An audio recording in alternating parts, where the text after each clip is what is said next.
You ready to ski? Oh yeah. George Bush would hate it. Boy, the convenience of being a male with outdoor plumbing. Now it's burning your mouth, and in a couple hours it's gonna burn your butthole.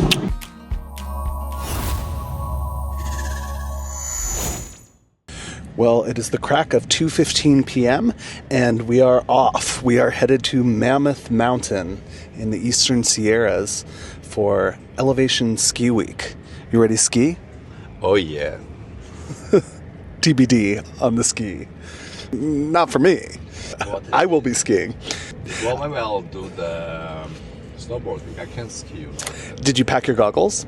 Yep. Okay. I saw some goggles laying on the bedroom floor when we left, so I was like... That was you found actually last year, and it's a girl's. It's very small, tiny. It can never fit in your face. I'm glad the only thing left behind is a child. George Bush would hate it. I want to thank all who've come. We're all packed. We're on our way. It's a bit of a long drive, especially since we will have a charging stop. But that's okay. It's also scenic, beautiful, up the Eastern Sierras. If you didn't know, we will be passing the tallest mountain in the contiguous United States, Mount Whitney, 14,400 feet tall, 14,400 and change. How many times did you climb? I have climbed Mount Whitney 3 times. And I did 4 times. Oh yeah, did you? Oh yeah. What was your fastest time? It was 4 hours, 39 minutes. For context, 4 hours, 39 minutes, and that's like running up Mount Whitney. I was running. You don't remember? I was front of you. Somehow, the footage for this is not found. No, someday I will make you climb that mountain, and then we'll be laughing. No, it's very beautiful. If you're going to do it all in one day, you start at like 2 in the morning.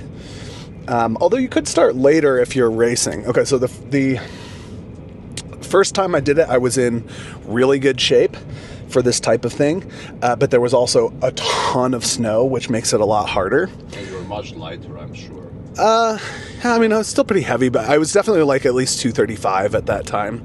Really? Yeah, but I was like in shape for hiking and climbing and mountaineering and all that stuff. The second time, I was not in shape, but there was not as much snow. So I actually got up there much faster, but it felt terrible when I was on top. I was dying in a way that I was not. Yeah, but you could go slower. It's just your personality. You have to be number one on everywhere. I wanna be the very best. People like you were dying but going fast. Yes, as always, I had something to prove. I haven't done it in a few years, so maybe it's time. It's We'll see. China. Yeah, I mean, they're definitely way harder to climb mountains in China. That's a good point, is that I may be in China. No, you wouldn't want to do it before June, probably, because I think there's a lot of snow this year. But no, the wheels are turning. I think I'm going to apply for permits. They didn't. And then I will drag you there because it is stunningly beautiful. All right, that's enough car chat for the moment. Our favorite place. I know. Talk in a car. But we are on our way. Driving out Highway 14 towards the Antelope Valley. Low rain this year, so not super green, and there's no super bloom to speak of this year. It's not early for the blue. No, this is when it would be, but it's not happening because it didn't. Like poppies, everything comes out at the time. This is the time, yeah. Oh, but so dry. it's not happening this year because it didn't rain enough in winter. So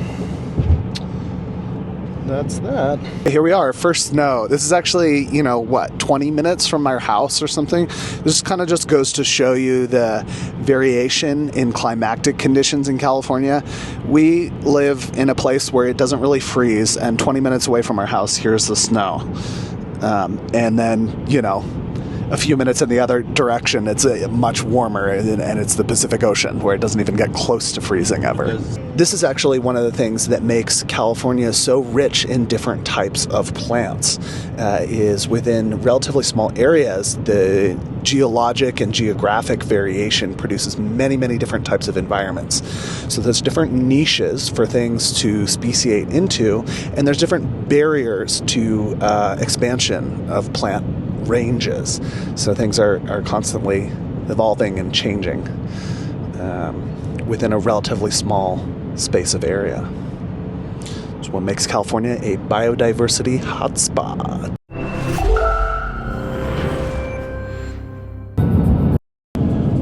We are driving through the high desert, kind of the north part of the Antelope Valley, I guess, or getting close to the bottom of the Owens Valley, maybe. Not quite. Anyway, there's these giant photovoltaic array installations out here where they cover huge areas of the ground with these photovoltaic panels to generate electricity.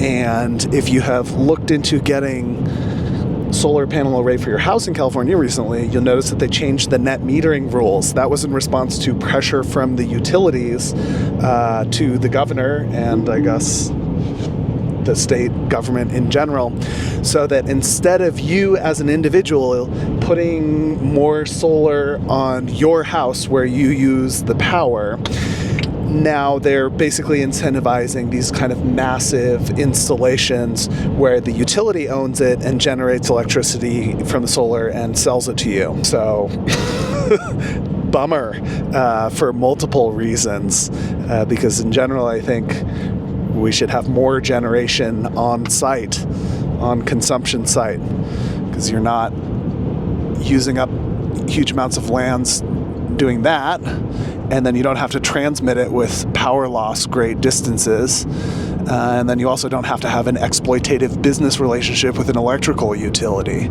Governor Newsom really loves PG&E, I guess, or big business in general. So our solar was grandfathered in because we got it done before they changed the net metering rules, but anybody who tries to do it now, it's like kind of basically uneconomical. Get it already? Yeah. Oh wow. Yeah. Sucks, both environmentally and policy-wise. It was one of these weird things where they're like, oh, this is an equity. We're doing this for equity purposes so that everybody can have access to solar even if you don't like own your own home. It's like, okay, well, the utilities could always put in solar. Like, they should be doing that anyway. You don't need to penalize people who do own their own homes and want to do the actual right thing of installing generation on site.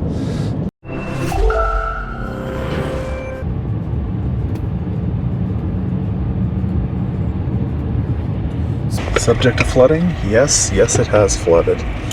This is the first time I've ever seen the creek running at Red Rocks Canyon. Okay. Here we are, Red Rocks Canyon, on the very southern eastern part of the Sierras. Now, it's no Moab, but still beautiful red rocks, I have to say. Here they are. Layers of sandstone? No. Layers of sandstone from eons gone by, and this is really unusual. I've never seen surface water here before. You basically just get that right after a storm. As you can see, it's a very arid area.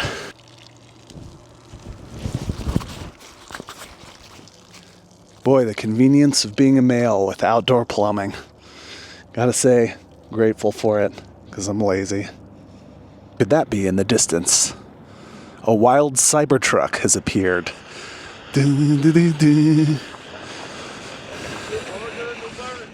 That must be me.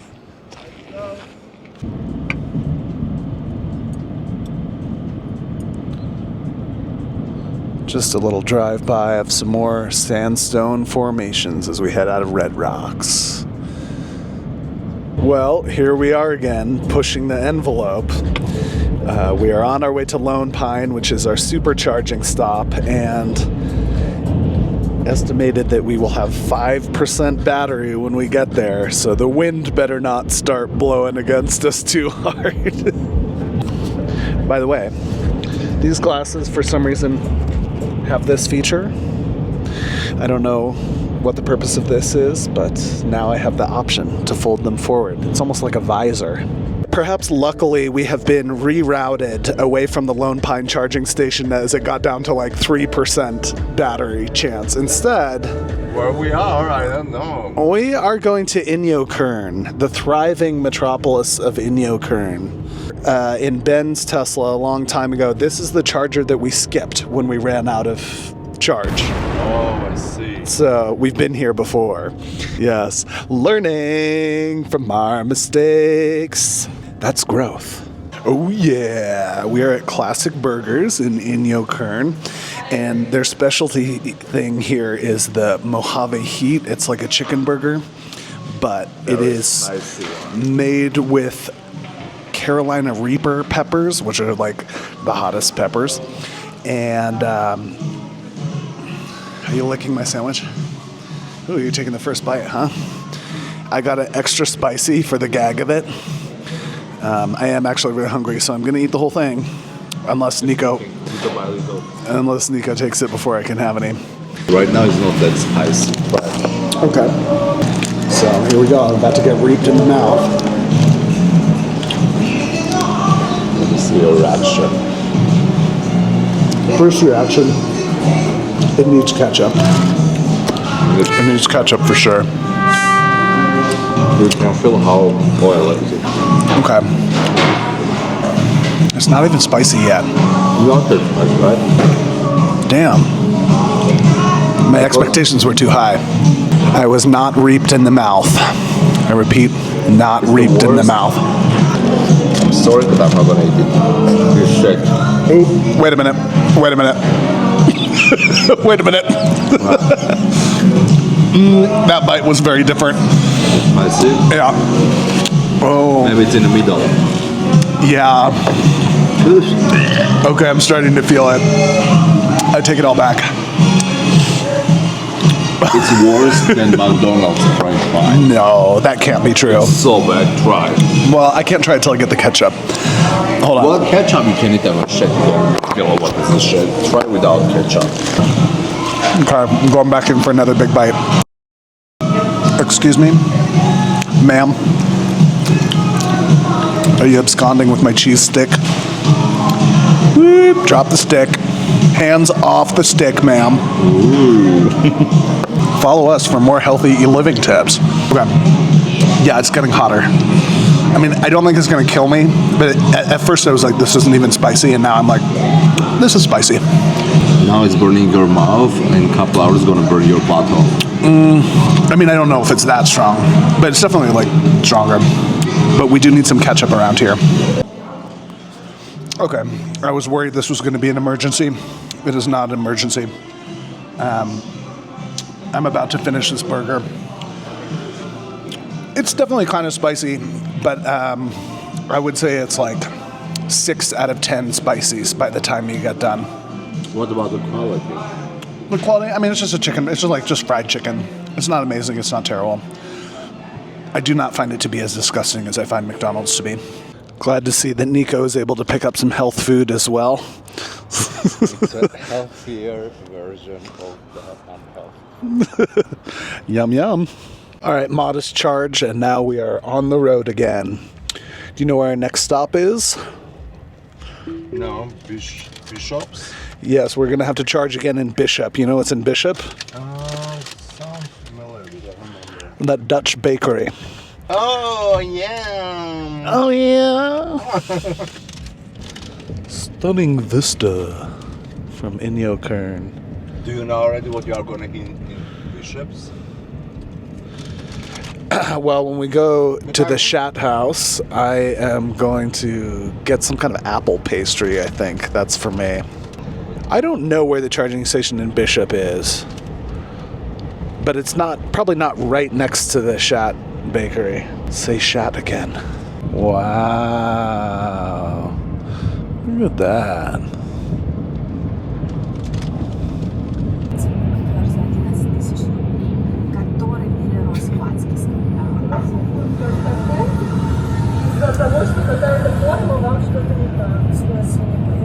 To our left, the beautiful Sierra Nevada, peaks masked in clouds. We have just passed Mount Whitney, a little bit to our south as we go north. These mountains are going to be on our left all the way up to Mammoth.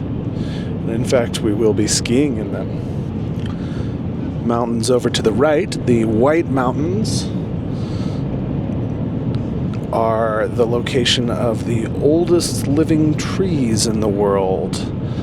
The Great Basin bristlecone pines grow at the top of those mountains. Right now there's probably too much snow to get to the area where they are, but in summer you can go see them. Very majestic, very beautiful, very inspiring. Kind of like these glasses.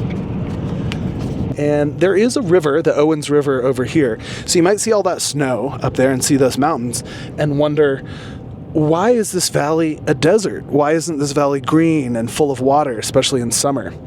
Well, the answer to that is Los Angeles. All the water. Yes, about a little bit more than 100 years ago, at the beginning of the 20th century,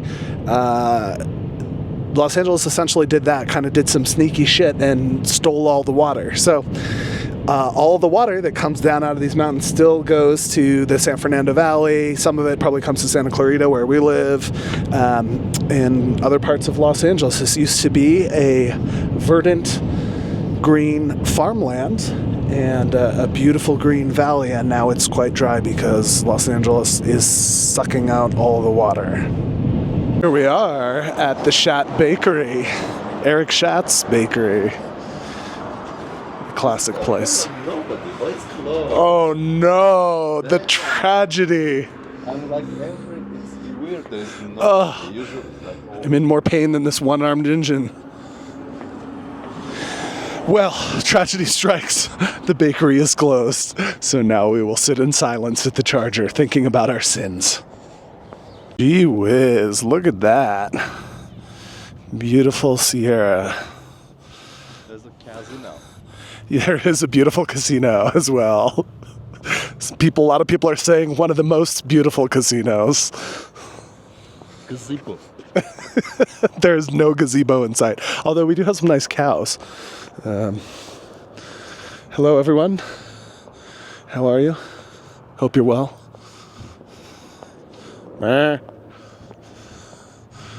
I don't know if this is really capturing the serene beauty of the sunset over the Sierra Nevada. I have high hopes. I have high heels. High heels? I have numerous pairs of high heels. I'm wearing all of them at once. So I'm so much taller than you.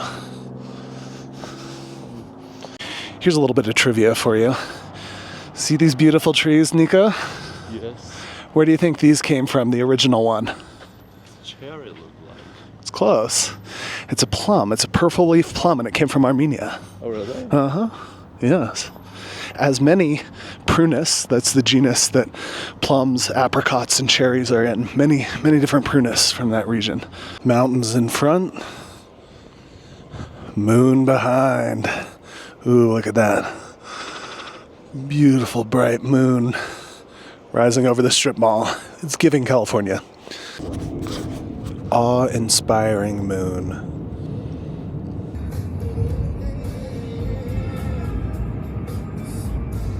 We're almost there to the Westine. The Westine Supreme.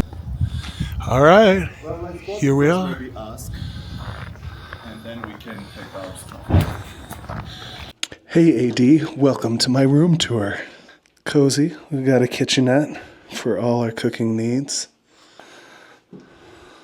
Nice king-size bed. Comes with a free Nico. And you can see a beautiful pool. That's right. Beautiful outdoor pool. It's steaming out there. I think I'm going to go get in that hot tub in just a second. We got our little fireplace, the world's smallest gas fire. I'm loving it. Put my little dog bed in front of there. I'll be good. All right. We made it. Finally, after several charging stops. But we are here in Mammoth, ready to rest up and have a great day on the slopes tomorrow. All right, just in case we didn't get the audio, here we are in the spa at the Westin Monash, Westin something. Our beautiful winter wonderland. Our room is actually right next to the spa, so we can keep an eye and see when there's nobody here and then pop out for a little dip. It's beautiful. It's snowing and windy. The air is very cool, so I want to keep as much of my body in the water as possible. It's a nice way to wind down. Your little behind the scenes content. Actually, it's pretty with the light. We are getting ready for our snow bath here. I've got to build up the resolve. After my very weak performance in the cold water in San Francisco, I'm kind of like a bit nervous about this. I don't at all. Oh yeah? All right. Get out there. Jump in. I have so down. much fat to protect. And you don't have it. Oh, not my butt. Okay. Ready? Why am I nervous? God, I'm already cold. No. I think we might die. Okay. Ready? Oh my God. What the?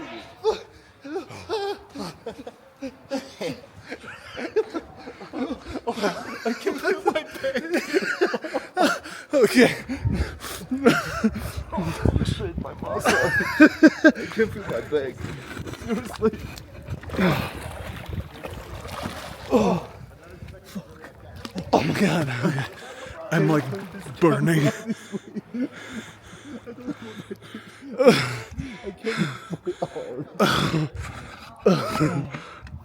Okay.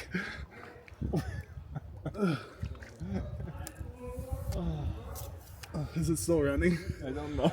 You know what the thing when you are like what your muscles cramming and you can't move anything. Oh my God, now I'm feeling like I'm stabbed. Yeah, no, it feels like Well, little that was needles everywhere. invigorating, but boy did I not last long. It wasn't fun at all. That was our trial. Cold water. That was a trial. Well, the water wasn't that cold, but it felt like that. Oh no. Let's see what we got here. Anything fun, or it's gonna be weird faces? I mean, definitely. Especially mine. Snow bath accomplished.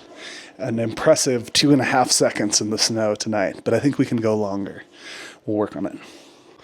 Thanks for joining in our little road trip tour up the Eastern Sierra, about half of which I was asleep for. But here we are. See you tomorrow.